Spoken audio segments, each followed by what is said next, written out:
Ito na guys, papakita ko sa iyo yung gawa ko ngayon.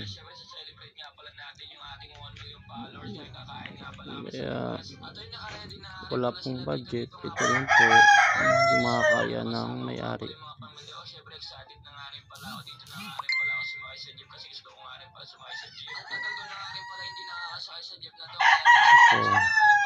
Ito, yan po.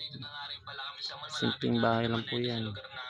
Siyempre pinagtatalaga namin dito gabi para palaga sobrang saya nga pala. Ito yung mga gusto ko, ito yung maraming taon masanay ako sa mga ganito, kaya siyempre ang dami na nga rin pala mga bago dito. Tapos na po dyan yung kantuhan. Yan, kantuhan na po yan. Para ganun natin ng GLC yan. Inuwi.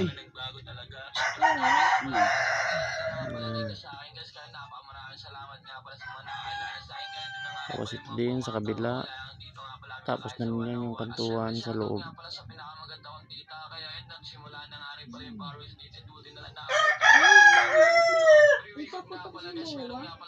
December na eh. Ito na po yung finish niya. Finish yung sa gilid. Okay na po yan sa gilid niya kasi naka-finish na po yan. Ayan, naka-finish na po yan. Okay, nakarap pa. Ito, nakaraf pa lang. Bali, finishing ko pa lang yan.